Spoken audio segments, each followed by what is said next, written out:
Hi, I'm Kayla, and I ordered kava for lunch.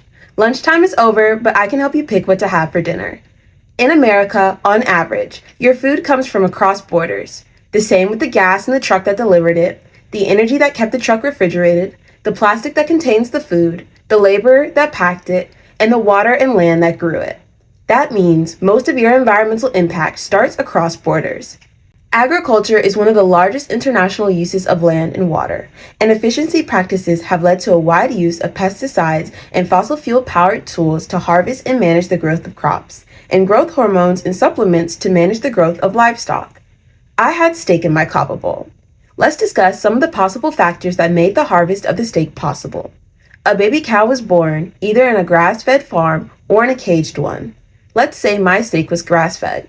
My cow spent his life grazing on grass, which used nutrients from the soil and water to grow, releasing methane gas through burps and farts, and contributing to manure, which is a large source of greenhouse gas emissions. Occasionally, my cow would get a treat of fresh lettuce or fruit, which grew from land that had to be cleared of its natural environment, treated with fertilizers to reintroduce nutrients, takes liters of water every week, and had to be managed by loud and carbon-emitting agricultural tools. The lettuce themselves, on average, use 28 gallons of water to reach full maturity. Then, human labor and machinery are used to harvest the entire field. The harvested crop is taken to a factory that runs on fossil fuel-generated energy, uses the assembly line and workers to clean, process, organize, and pack the lettuce, and then they ship it along in a truck, often farther than 200 miles.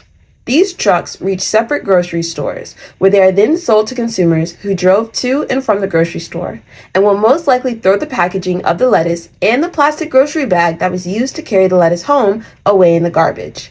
Now, my cow can finally get its treat.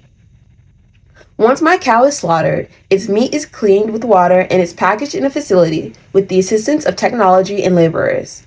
In a similar way to the lettuce and other agricultural crops, the meat is sent off in refrigerated trucks, which run on fossil fuels and electricity, and reaches different chain grocery stores. Restaurants and buildings have access to food, like hotels or mall food courts. My steak arrived at a kava location, where I used my phone to order delivery for lunch. Kava uses electricity to keep the food fresh and to cook, water to clean everything, and gas and heating to keep the building's temperature control and stoves working. My delivery driver used their gas-powered car to pick up my order, and I ate my kava at home while watching TV, which is powered through fossil fuel-generated energy. I talked about a lot that went into my lunch order. It's quite a carbon footprint for something I wasn't even in contact with for an hour. It's a similar story with your food as well. Whether you order delivery, eat in a restaurant, or cook at home, most Americans' food comes from out of the country, off the coast, and from the Midwest. Our country's top two agricultural crops are corn and soybeans, and while these two crops do make a large selection of food, they aren't a large or common part of most Americans' diets. They are instead used to make things like biofuel, sweeteners, meat substitutes, and plastic. Now, I'm not saying don't eat. That's not very sustainable if you want to enjoy a long life. But there are two ways we can mitigate our large carbon footprint through our food: eating locally and becoming more conscious and aware of the food you're purchasing, the quantity you are purchasing, and how you use it. Many communities have local farmers markets, who farmers contribute significantly lower carbon emissions because they grow multiple crops locally and often work in tandem with their environment.